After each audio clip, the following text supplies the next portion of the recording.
नमस्कार, मेरे YouTube channel किस्से कहानी की दुनिया में आपका स्वागत है। आज मैं आप लोगों के लिए लेकर आई हूँ सिंहासन बत्तीसी की चौथी कहानी।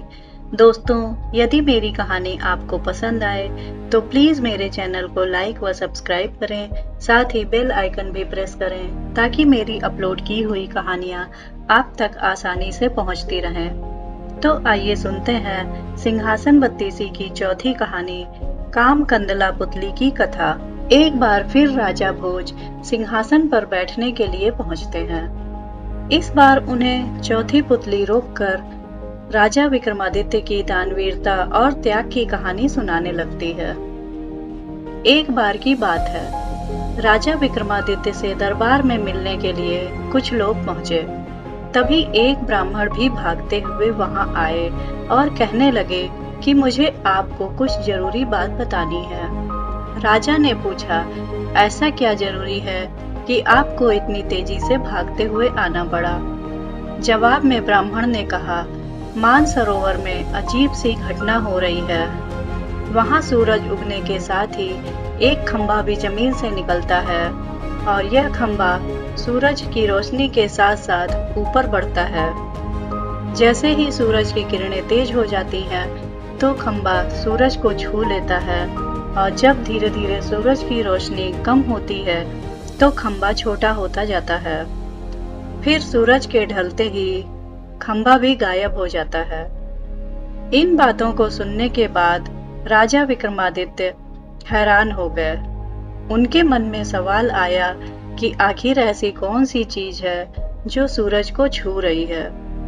तभी ब्राह्मण ने बताया कि वह खंभा भगवान इंद्र का रूप है। सूर्य देव को घमंड है कि उनके तेज को कोई सहन नहीं कर सकता, लेकिन इंद्र देव ने उनसे दावा किया है कि धरती का एक राजा उनका तेज सहन कर सकता है। यह सब सुनकर राजा विक्रमादित्य सारी बात समझ गए। तभी ब्राह्मण ने बताया कि देवराज इंद्र ने ही उन्हें राजमहल भेजा है। महाराज ने ब्राह्मण को ढेर सारी मुद्रा देकर महल से विदा किया और उनके जाते ही विक्रमादित्य ने अपने बेताल को बुलाकर मानसरोवर पहुंचाने को कहा। वहां पहुंचते ही विक्रमादित्य खंभा निकलने वाली जगह पर गए और सुबह होने का इंतजार करने लगे। सुबह सूरज के उगते ही खंभा भी निकल गया। राजा विक्रमादित्य ने जैसे ही खंभे को देखा, वो उस पर चढ़ गए। धीरे धीरे सूरज की रोशनी बढ़ने लगी और खंभा भी ऊपर बढ़ता गया। उस खंभे के साथ साथ राजा विक्रमादित्य भी सूरज के करीब पहुंचते गए। दोपहर होते होते खंभा सूरज के एकदम नजदीक पहुंच गया, लेकिन तब तक राजा पूरी तरह से जलकर राख हो गए। जब सूर्य देवता ने खंभे पर जला हुआ मानव शरीर देखा, तो वो समझ गए कि यह राजा विक्रमादित्य ही हैं। उन्होंने भगवान इंद्र के दावे को बिल्कुल सही पाया और तुरंत अमृत की कुछ बूंदें राजा के मुंह में डालकर उन्हें जिंदा कर दिया।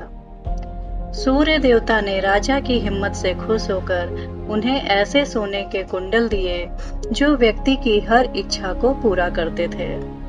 फिर सूरज की रोशनी कम होने लगी और खंभा भी नीचे आ गया। नीचे आते ही राजा विक्रमादित्य ने बेताल को बुलाया और अपने महल वापस चले गए।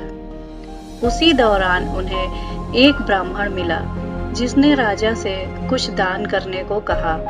महाराज ने खुशी खुशी उस ब्राह्मण को सूर्य देव से मिले कुंडल दे दिए और बताया कि कुंडल उनकी सभी इच्छा को पूरी कर सकते हैं। इतना कहकर राजा अपने महल में चले गए। यह कहानी सुनाने के बाद चौथी पुतली सिंहासन से उड़ गई। दोस्तों, इस कहानी से हमें यह सीख मिलती है कि इंसान के मन में हमेशा त्याग और दान की भावना होनी चाहिए। जैसे इस कहानी में राजा विक्रमादित्य ने उपहार में मिले कुंडल ब्राह्मण को दान में दे दिए, उसी तरह हमें भी निस्वार्थ भाव से दूसरों की मदद करनी चाहिए। धन्यवाद।